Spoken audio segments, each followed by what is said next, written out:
In case you're unfamiliar with this story, first a little background. In November 2020, Dr. Genevieve Bryant, of Johns Hopkins University, gave a webinar presentation of some early analysis she had carried out on U.S. COVID death statistics. The findings were neither published nor peer-reviewed. However, a student attendee wrote an article about the presentation, and this was published in an independent student newsletter on November 22. The article suggested that COVID-19 had made little difference to U.S. death figures. As you can imagine, this was seized upon by pandemic skeptics, but upset those who regard the COVID threat as more serious. On November 26, the article was retracted to stop the spread of misinformation. Naturally, this caused yet more suspicion, and stories of conspiracy and cover-up went viral. Actually, the article didn't disappear, it was archived and remains easy to find. The retraction was transparent, but was perhaps not handled or explained very well. I'd like to take a closer look at Dr. Bryant's work and explore the issues. Dr. Bryant is an assistant program director and senior lecturer in applied economics at Johns Hopkins. Bryant downloaded provisional, weekly death count data from the CDC and generated a graph using Microsoft Excel.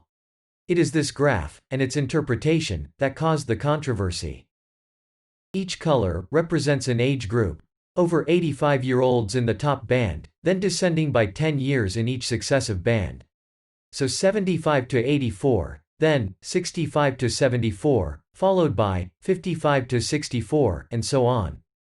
Each vertical column represents a week of deaths. The earlier weeks were before COVID took hold in the United States. Weeks 11 to 13 were peak weeks of the spring wave. Around week 22 was the low point of the early summer dip, and around week 27 was the peak of the August surge. As you can clearly see, there is very little change to the colored bands throughout the period covered by Bryant's graph. Activity of COVID-19 seems to have made negligible difference to deaths.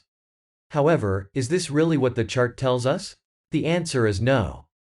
This graph merely illustrates that the share, or ratio, of deaths for each age group has not altered very much throughout this period. Bryant has plotted the percentage of deaths for each age band, rather than total numbers of deaths. To see why this makes such a difference, let's use a simple illustration. Imagine a land populated with red people and green people. A study looks at deaths occurring in 2 different weeks. In week 1, 16 red people die, and there are 8 green deaths. In week 2, there is a serious illness, and deaths double. So this week sees 32 red deaths and 16 green. In this graphic, it is easy to see the impact of the illness on total deaths. But, what happens if we plot the data for red and green deaths as a percentage of total deaths, just like Bryant did in her presentation? Now both weeks look identical, since the ratio of red to green deaths remained the same in both weeks.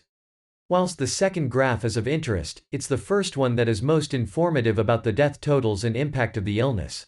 This illustration shows why there was criticism of Bryant's first graph. It was not that the graph was wrong, but that it was potentially misleading and not really informative about total death counts. In Bryant's presentation, there is a second graph that is more helpful.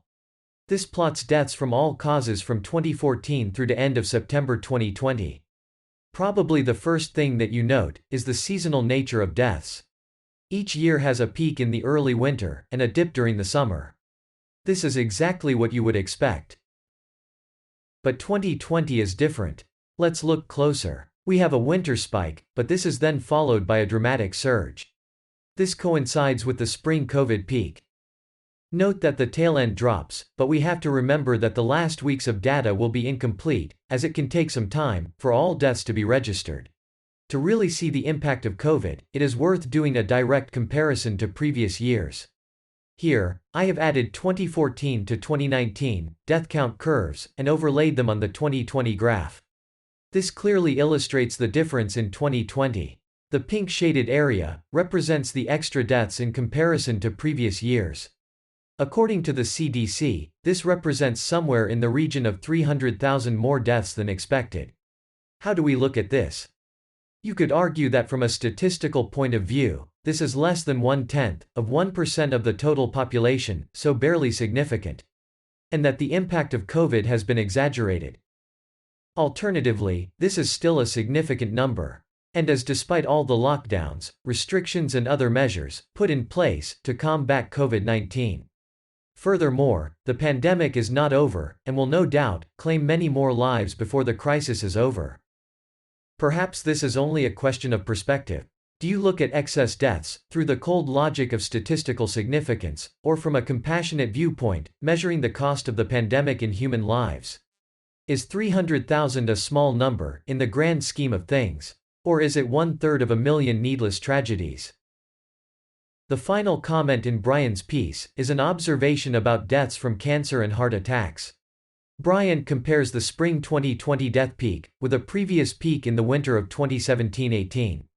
From this she points to lower cancer and heart-related deaths in 2020.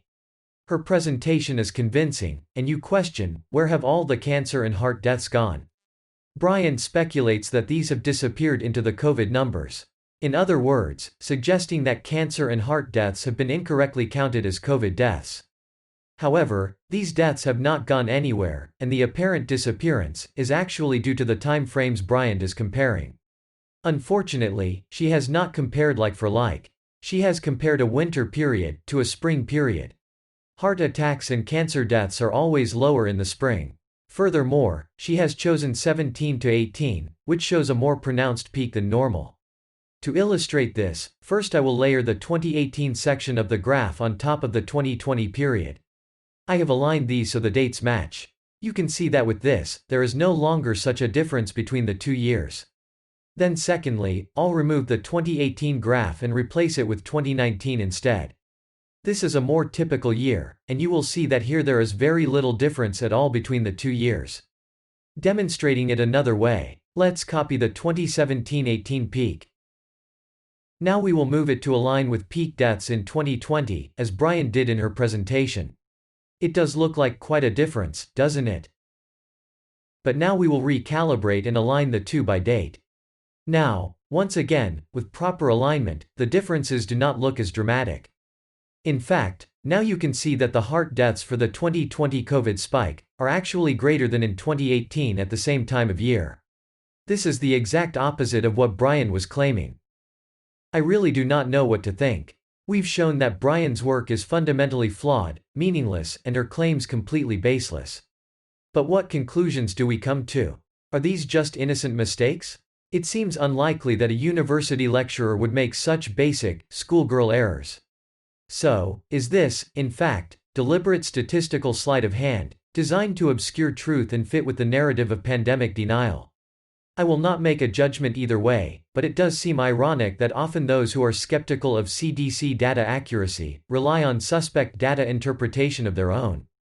Finally, I would state that I believe that the CDC data is imperfect.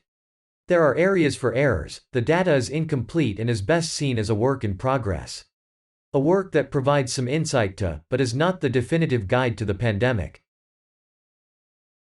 Brought to you by the Thoughtful Sheep.